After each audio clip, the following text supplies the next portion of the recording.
Hello everyone, today I'm watching the Falklands MiniWars #1 by Oversimplified. I know it was oversimplified because I've watched his World War I and World War II videos, so I'm not going to make reactions to those, but I haven't really seen any of his other stuff, and I'm a huge history nerd, so I thought, let's do it.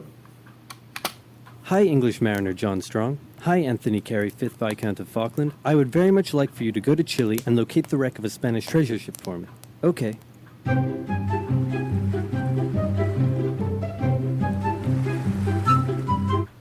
Hey, I found some islands. The English were probably not the first to discover the Falklands, but they were the first to write it down. They found it to be cold, wet, and miserable, just like home. So they established a colony in 1765, unaware that the French had also discovered the islands and done the same a year earlier. And for a while, the two were unaware of each other's existence until presumably there was an awkward moment where they ran into each other.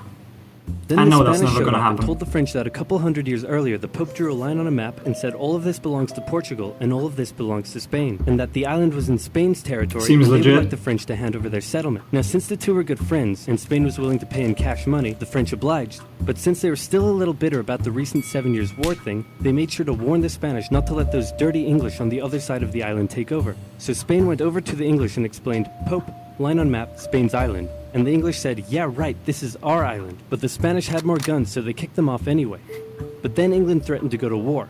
So Spain went to their friends in France and said, hey, it looks like stuff is about to go down. You in on this? And the French Minister of War said, yeah, and we'll launch a full-scale invasion of England and party like it's 1066. Never gonna work. King Louis XV said, 1, you're insane, and 2, you're fired. Sorry, Spain, we're not ready for a war right now. So Spain had to give the English their settlement back, saying it's still our island, and the English said, no, it's our island. Then some colonists in North America got a bit rowdy, so the English had to leave their settlement to go focus on that, but they left behind a plaque that said this is totally still our island. So the island was in Spanish hands, but then a French guy, no, not that one, turned on the Spanish, took over most of the country, and captured King Ferdinand VII. And in response, the Spanish colonies in South America started vying for independence. So Spain had a little bit on its hands and also had to leave the islands. And for a couple decades, the island... So the island is basically just a no man's land now. ...were left uninhabited except for the penguins, some fishermen, and the gauchos, which are basically like cowboys, but cooler and Spanisher. A merchant from... There's penguins in the Falklands? Wow. It does have penguins, never mind. I didn't... From Hamburg, living in the I guess it is close to the United South Pole. Provinces of the Rio de la Plata, heard about the feral cattle roaming the Falklands and thought it would be a good way to make some money. So he got permission from both Buenos Aires and the British government to set up trade there as a private venture. Some American ships came down and began hunting whales and seals around the islands, and Vernet wasn't too happy about it. So he asked Buenos Aires for some military assistance in defending the islands, but Buenos Aires said, meh, do it yourself, gave him some weapons, and appointed him governor of the islands. So he seized the US ships and arrested their crews. In response, two things happened. First, America came down and said, nice settlement you have there. Would be a shame if someone destroyed it. And then they destroyed it. Second, Britain heard Vernet had been appointed governor, meaning the United Provinces, actually now the Argentine Confederation, were officially claiming the islands as theirs. So Britain showed up and said, hey, didn't you see our plaque? And since they had more guns, they kicked them off the island. And the Falklands remained firmly in British hands for the next century. They officially became a crown colony in 1840. Port Stanley became the island's capital in 1845. The cattle hides from the island weren't worth much, so they imported sheep from Britain in 1851. 2 world wars came and went, and all this time the Argentinians never rescinded their help from Britain in 1851. 2 world wars... Battle of the Falkland Islands. I've never even heard of that one.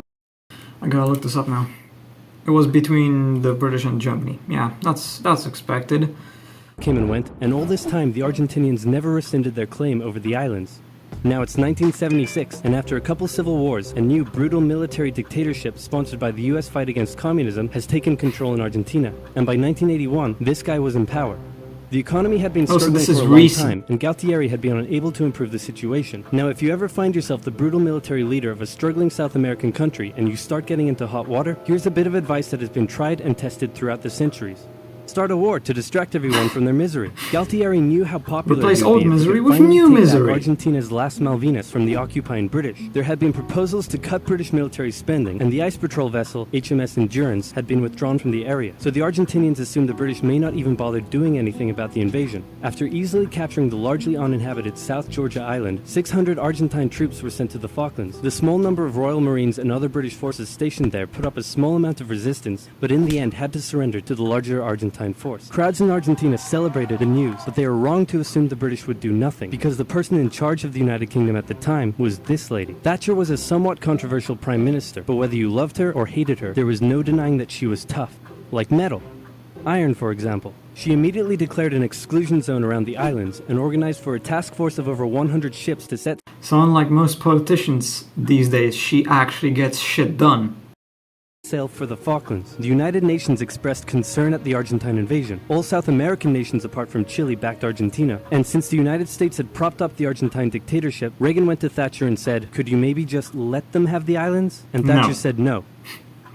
Okay, here, have some weapons. Fighting a Of war course. over 8,000 miles from home was a logistical That's the only thing the challenge US is for good the at, British. supplying They weapons. requisitioned civilian cruise ships and containers, and they used British-owned Ascension Island as a forward base. By the time they arrived at the Falklands in May, the Argentine forces had had time to entrench themselves. The first task for the British was to gain control of the seas, which they did easily. On the 2nd of May, a British submarine sank an Argentine cruiser. The sinking was controversial, as it occurred outside the British exclusion zone. It was also the largest loss of Ah, come on, let's be honest. That cruiser was going to take part if the British attacked the island, so it doesn't really matter. life in a single incident during the war, and in response, the Argentine Navy withdrew from the islands. The next task for the British was to gain Controversial basically means some snowflakes got pissed. air superiority. While the Argentine Air Force controlled the skies, they were able to inflict considerable damage on the Royal Navy below. Days after the sinking of the General Belgrano, 2 Argentine super-étendards carried out a raid on the HMS Sheffield and sank it with an Exocet missile. For weeks, the Argentine Air Force would continue to carry They out actually raids and managed to inflict heavy deal some casualties damage on to the Royal British. Navy, with British Sea Harriers doing their best to take out as many of the Argentine aircraft as they could. While the battle in the skies raged on, San Carlos was chosen as the best landing site for the British ground forces. An SAS raid took out Argentine defenses on Pebble Island, and the HMS Alacrity sailed through Falklands Sound to flush out any Argentine supply ships. The landings began on May 21st, with Argentine aircraft carrying out full-scale raids on the task force ships taking part in the landing, damaging several and sinking a few, but anti-aircraft cannons and Sea Harriers shot down many of the aircraft in what became a major turning point for air superiority, and a beachhead was successfully formed. Then the ground troops began their movements out of San Carlos. I mean, the British have superior forces. The moment they get air superiority, it's pretty much over already. Across the north towards Stanley and south toward the Argentine stronghold at Goose Green. In the following battles, a clear trend emerged. The Argentine conscripts put up a good fight, and with the rough, muddy terrain, the war was by no means easy for the British. But with highly skilled Royal Marine commanders and parachute regiment troops, the British would often find themselves taking on larger numbers of Argentinian soldiers, but would still come out victorious with minimal casualties. The 14-hour-long battle for Goose Green commenced on the night of May 28th. Impressive. The battle ended in a decisive British I knew the British were victory, with good, over but I didn't 900 know they were Argentinians that good. surrendering. Then, with 5,000 reinforcements arriving from the 5th Infantry Brigade, the British started preparing for their final assault on Stanley. In a series of hard-fought battles, they took control of the hills and mountains surrounding the town, as the Argentine forces withdrew, with British ships shelling their positions from offshore. Utterly At this point, just surrounded, surrender. on the 14th of June, the Argentinians surrendered, and the war was over. The 2-month-long war claimed hundreds of lives, and left the The Argentinians lost about slightly more than twice as much as the British. islands strewn with minefields that still pose a problem to this day. Argentina still claims the islands, but in 2013 a referendum was held, and the islanders voted 99.8% in favor of remaining British. 3 votes? Who voted for them? Oil was just found near the islands, so the British probably aren't going to give them up anytime soon. That was an interesting video. I've never actually known... Well, I've never known the Falklands even existed before this video. Yeah. It was obvious the British were going to win. Like, let's be honest, Argentina stood no chance. And the moment they declared war, it was obvious. So, yeah. Like, subscribe, comment. I'll see you in the next one.